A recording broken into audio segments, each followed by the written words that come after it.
Efesios 3 y versículo 4. La humanidad prefiere que se les diga lo que la Biblia dice en vez de leerla por sí mismo. Es decir, que la humanidad prefiere a que se le digan las cosas, que se les explique en vez de hacer su propia lectura o hacer su propia investigación. Efesios capítulo 3, versículo 4, el apóstol Pablo dice: leyendo podrán entender mi comprensión del misterio de Cristo. Lo que el hermano Javier nos leyó ahí en 2 Timoteo capítulo 2, versículo 15, nos deja ahí la ilustración de que nosotros debemos manejar bien la escritura, de que debemos hacer nuestra propia investigación, de que debemos leer la palabra de Dios para así nosotros llegar a un entendimiento de lo que dice la escritura. Pero nosotros sabemos de que la palabra a menudo se malinterpreta, que con frecuencia con frecuencia se malentiende la Biblia, que con frecuencia uno malentiende lo que está escrito. Y gran cuidado se debe dar a varios factores en la interpretación de la palabra de Dios para llegar a una interpretación correcta.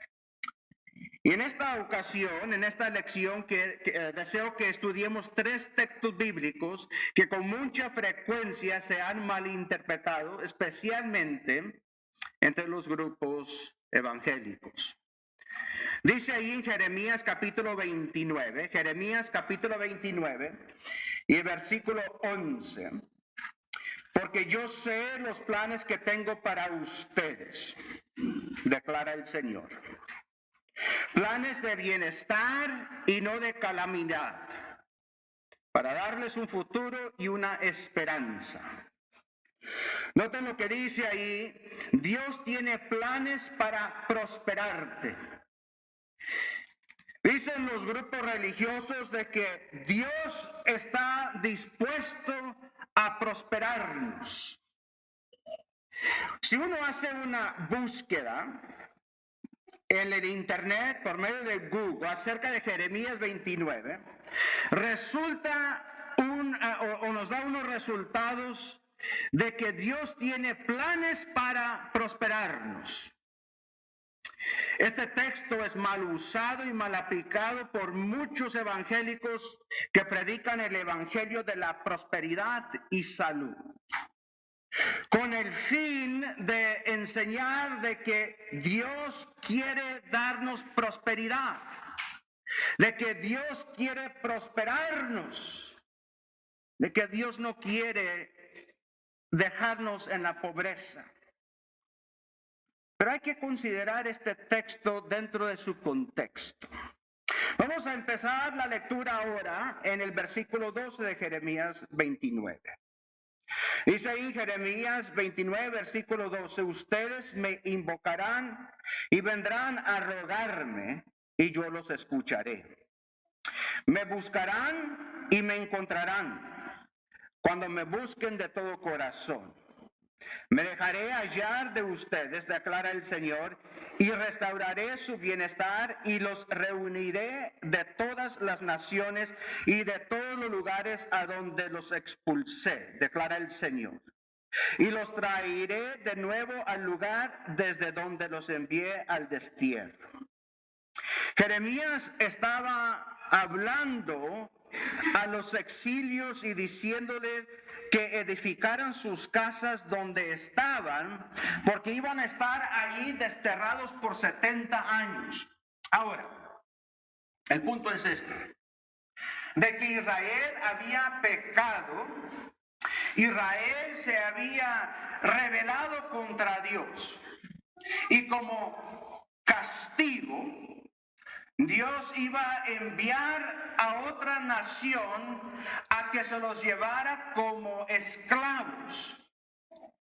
Y por 70 años Israel iba a estar en otro lugar. Que por 70 años iban a estar en otro país. Y por 70 años, siendo que iban a estar como esclavos, que en esa tierra ajena, pues que ya edificaran y construyeran sus casas. Y que en esa tierra ajena, Dios los iba a prosperar en esa tierra ajena. Que ya edificaran y construyeran sus casas. Noten en Jeremías 23, versículo 5. Vienen días, declara el Señor, en donde levantaré a David un renuevo justo, y él reinará como rey, actuará sabiamente y practicará el derecho y la justicia en la tierra. En sus días Judá será salvada e Israel morará seguro.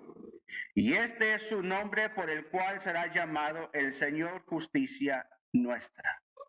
O sea, la profecía, o como la profecía también tiene que ver con nosotros en el futuro, o sea, hoy en la iglesia, que tendremos prosperidad en Cristo. A lo que voy es esto.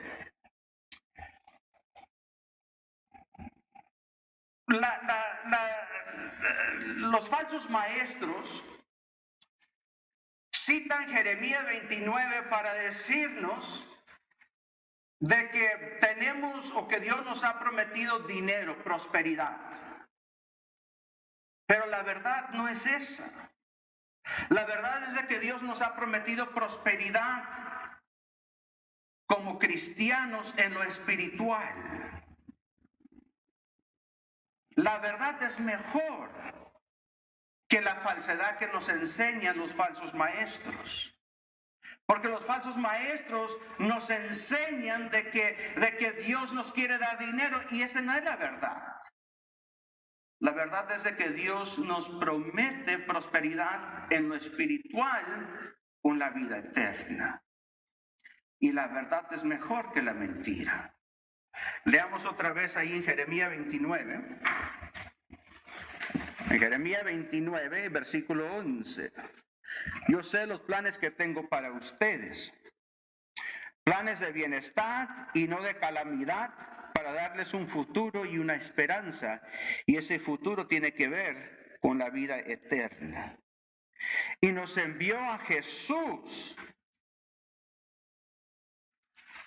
Y ese es el renuevo de David, o el retoño de David. Ese es el reino de David en lo espiritual. Y enviándonos a Jesús es como Dios nos ha prosperado y nos ha dado salud en el sentido espiritual. ¿Y acaso no es mejor la verdad que tenemos salvación en Cristo Jesús? Que esa es la prosperidad espiritual.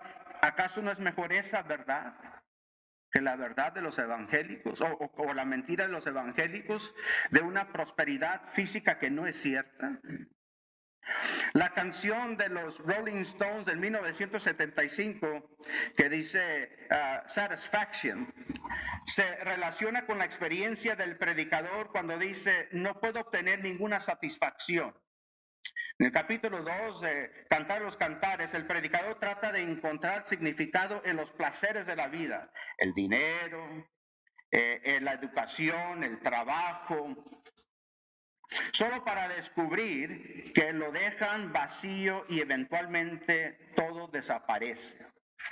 Nunca podremos encontrar la máxima satisfacción en esta vida sin Dios. Y eso es lo que está enseñando Jeremías 29. De que la satisfacción y la prosperidad está en Cristo Jesús. Lo único que da satisfacción eterna es el Evangelio y las promesas de Jesús. Otro texto que es muy mal aplicado está en Filipenses capítulo 4 y versículo 13. Vayamos a Filipenses 4 y versículo 13.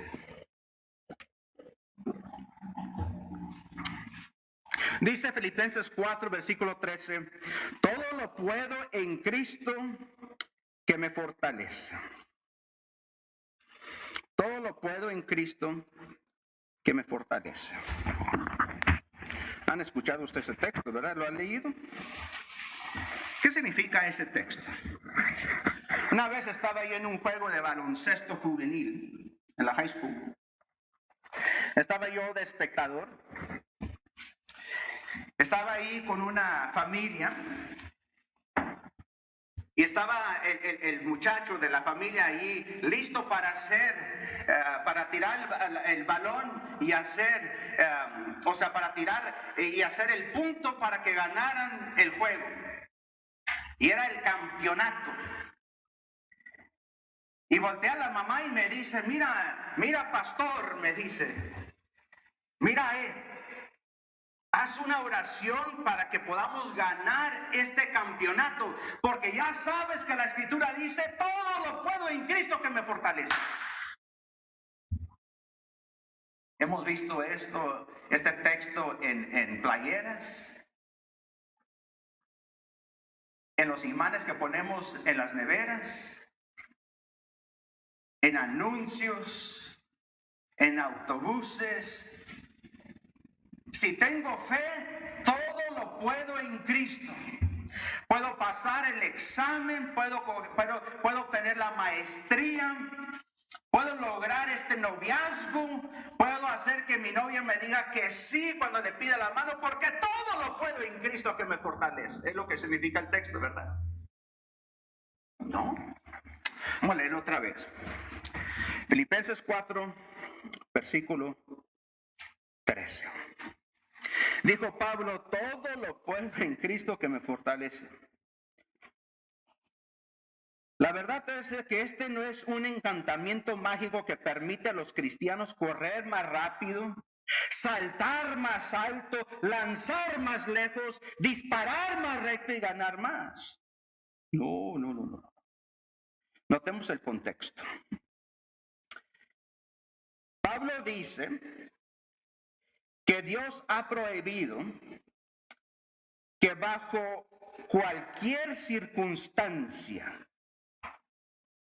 con el fin de predicar el evangelio, y en cambio, Pablo ha aprendido a estar contento bajo cualquier circunstancia. Es decir, Pablo dice, yo he aprendido a estar feliz, rico, pobre, enfermo, saludable, libre, encarcelado. He aprendido a estar contento. He aprendido de poder estar o lograr todo en cuanto a la predicación del evangelio, porque Cristo me fortalece en todo eso. No en que todo lo puedo en cuanto a lo académico, en cuanto al boxeo, en cuanto al noviazgo. No. Todo lo puedo en cuanto al campo de la predicación, de propagar el evangelio. Primera de Timoteo capítulo 6, versículo 6. Estamos ahí en Primera de Timoteo capítulo 6 y versículo 6. Dice, pero la piedad en efecto es un medio de gran ganancia cuando va acompañada de contentamiento. Porque nada hemos traído al mundo, así que nada podemos sacar de él. Y si tenemos que comer y con qué cubrirnos, con eso estaremos contentos. Pero los que quieren hacerse ricos caen en tentación y lazo y en muchos deseos necios y dañosos que hunden a los hombres en la ruina y en la perdición. Porque la raíz de todos los males es el amor al dinero. Codiciándolo, algunos se extraviaron de la fe y se torturaron con muchos dolores. Pero tú, hombre de Dios, huye de estas cosas Y sigue la justicia, la piedad, la fe, el amor, la perseverancia, la amabilidad. Pelea la buena batalla de la fe, echa mano de la vida eterna a la cual fuiste llamado y de la que hiciste buena profesión en presencia de muchos testigos. Noten el versículo 6. Pero la piedad, en efecto, es un medio de gran ganancia cuando va acompañada ¿de qué? De contentamiento. Voy a decir esta parte en inglés porque sé que mi amiguito Bruce necesita escuchar esto. True happiness is when you learn how to be satisfied. Cuando uno aprende la satisfacción, el contentamiento. Vamos a explicarlo un poco más.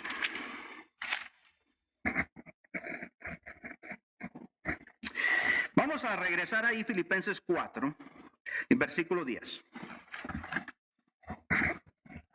Filipenses 4, versículo 10.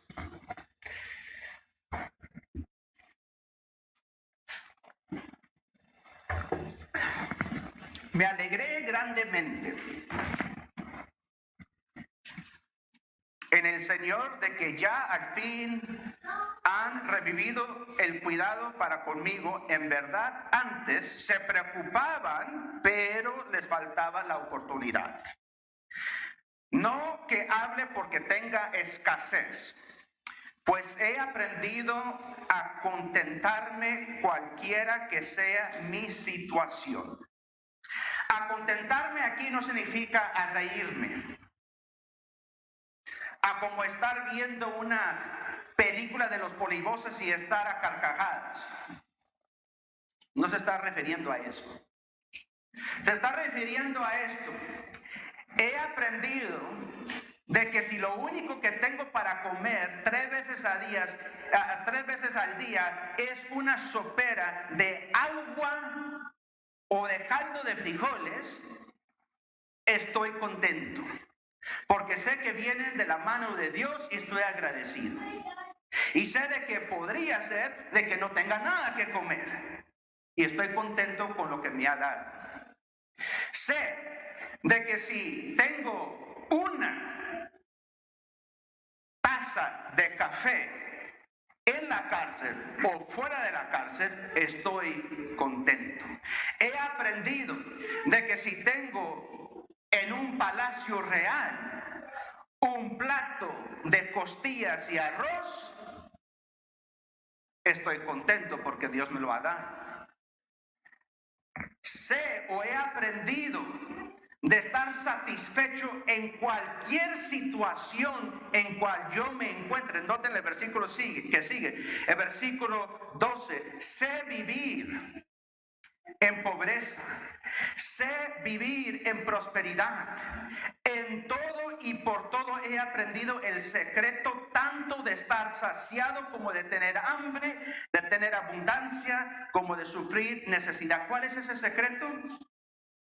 De estar contento, de estar agradecido con lo mucho, con lo poco, con la gran cantidad y con la escasez, con cualquier situación en la cual me encuentre, mientras y cuando yo estoy haciendo el trabajo, desarrollando la obra, el ministerio que el Señor Jesús me ha dado. Y por eso dice él ahí en el versículo 13, todo lo puedo con Cristo que me fortalece. Sin embargo, han hecho bien en compartir conmigo en mi aflicción. Y cuando cito ahí 1 Timoteo capítulo 6, versículo 6, que la piedad, cuando va acompañada, la piedad en efecto es un medio de gran ganancia cuando va acompañada de contentamiento. Porque nada he traído al mundo y nada me va a llevar de este mundo. ¿Ven eso? Y si tenemos que comer y con qué cubrirnos, con eso estaremos contentos. Y no está hablando aquí, si tengo la marca Gucci, esta es una marca, ¿verdad? De ropa. O si tengo anteojos de marca, no. Se está refiriendo con si tengo lo básico. Con eso es suficiente, porque sé que todo lo puedo en Cristo Jesús que me fortalece para poder lograr la meta de predicar el evangelio del Señor Jesucristo.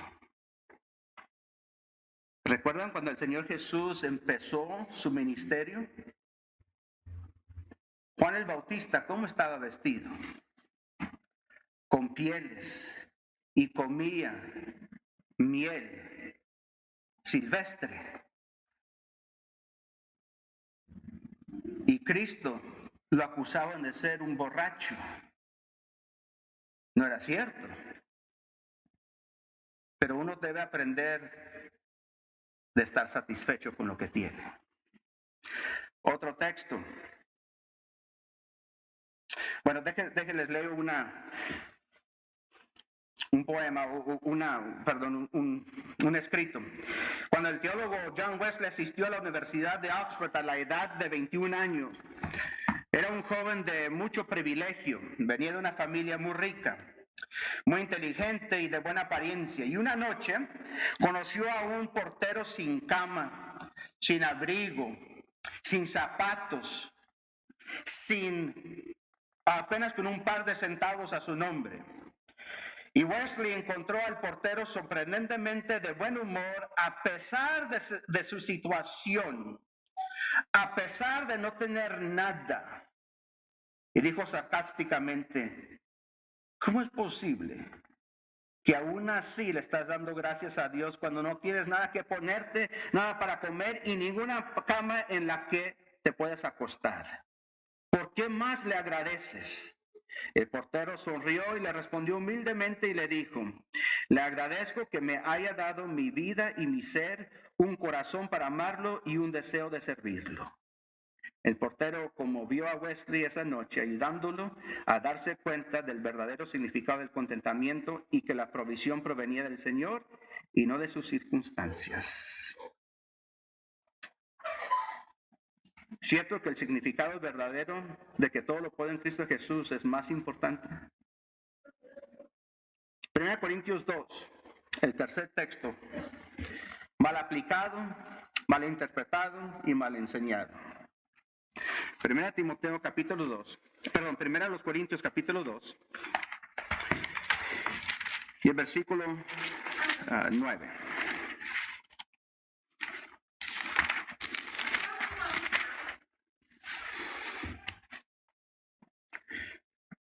Como está escrito, cosas que ojo no vio, ni oído oyó, ni han entrado al corazón del hombre, sino las cosas que Dios ha preparado para los que lo aman. Este pasaje se escucha con frecuencia en los funerales y se aplica a las bellezas invisibles del cielo. Se escucha mucho en los funerales para decir: esta persona ha muerto y va a un lugar donde ojo no ha visto, ni oído ha escuchado de las maravillas del cielo.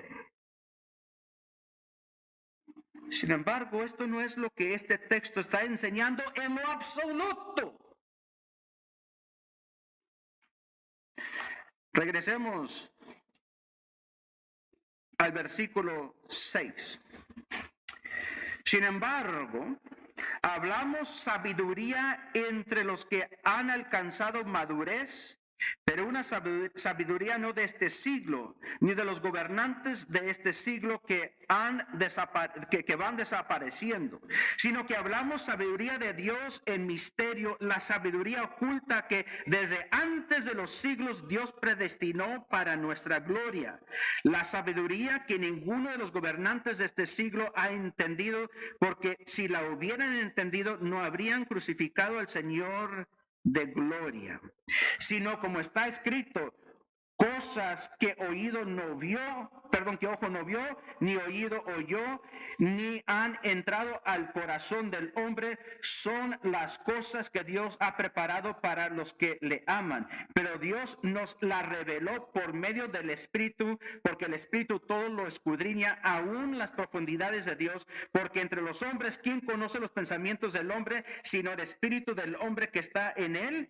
Asimismo, nadie conoce los pensamientos de Dios, sino el Espíritu de Dios. Y nosotros hemos recibido no el espíritu del mundo, sino el Espíritu que viene de Dios, para que conozcamos lo que Dios nos ha dado gratuitamente, de lo cual también hablamos, no con palabras enseñadas por sabiduría humana, sino con las enseñadas por el Espíritu, combinando pensamientos espirituales con palabras espirituales. Y a lo que se refiere Pablo, ojo que no ha visto ni oído que ha oído, es el evangelio del Señor Jesucristo, no las cosas celestiales, no lo que está en el cielo. A eso se refiere ese texto. Pablo está afirmando inspiración y le fueron reveladas las cosas que nunca habían sido reveladas antes. Lo que ojo no había visto ya no es secreto, porque fue revelado a Pablo y a los apóstoles, y ellos nos revelaron eso a nosotros. Fíjense ahí en 1 Corintios 2 y ahora en el versículo 10. Pero Dios nos la reveló por medio del Espíritu, porque el Espíritu todo lo escudriña, aún las profundidades de Dios. Y por esa revelación usted y yo sabemos lo que es el evangelio para nosotros. Sabemos lo que es, lo que nos puede dar la salvación. Miren 1 Corintios capítulo 15 para ver ese misterio. Ahora os hago saber, en el versículo 1, hermanos, el evangelio que os prediqué, el cual también recibieron, en el cual también están firmes, por el cual también son salvos si retienen la palabra que os prediqué, a no ser que hayan creído en vano. Porque yo os entregué en primer lugar lo mismo que recibí, que Cristo murió por nuestros pecados conforme a las Escrituras, que fue sepultado y que resucitó. Ahí está lo que ojo no vio y lo que oído no había oído, pero ahora fue revelado el pecados, que fue crucificado, sepultado y al tercer día fue resucitado. Hebreos capítulo 1. Hebreos capítulo 1.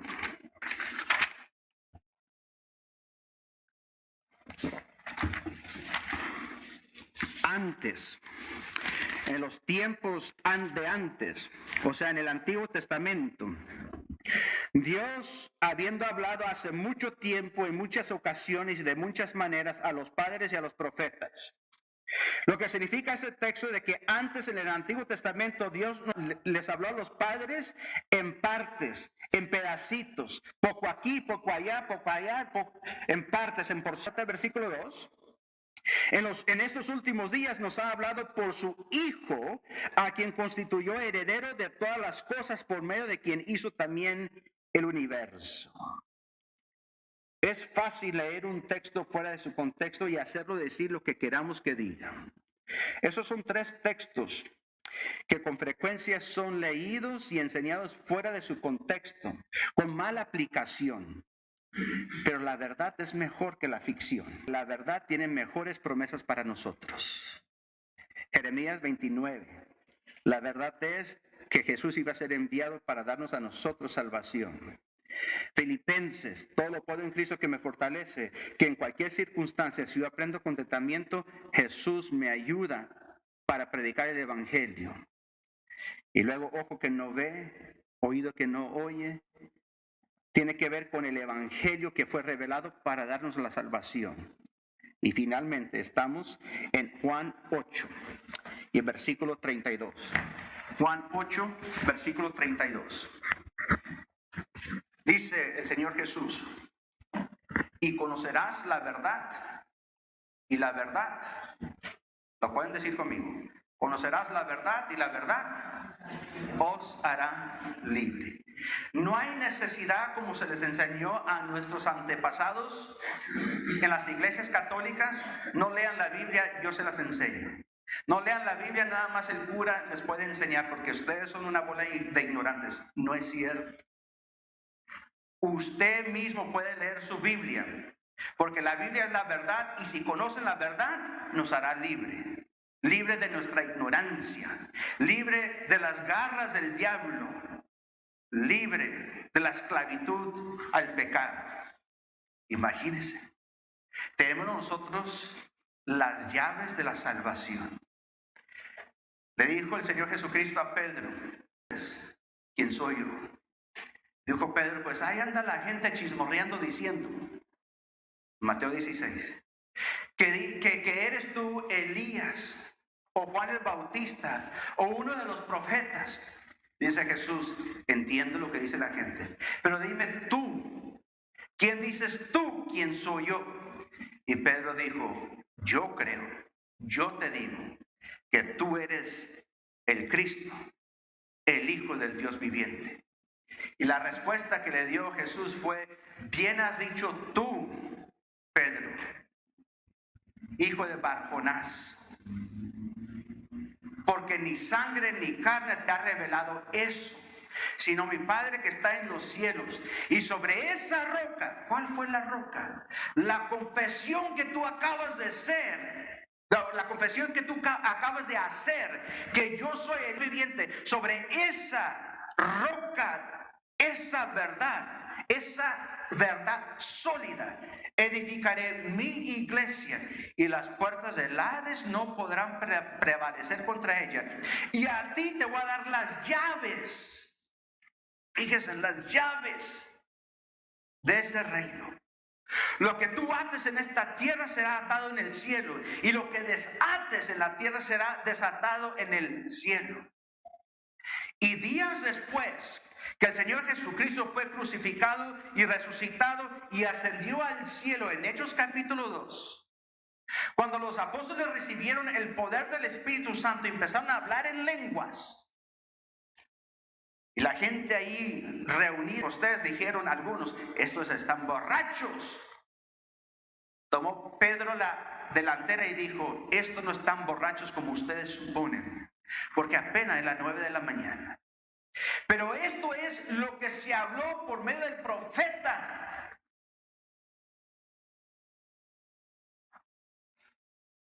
Y empieza ahí Pedro a predicar el evangelio.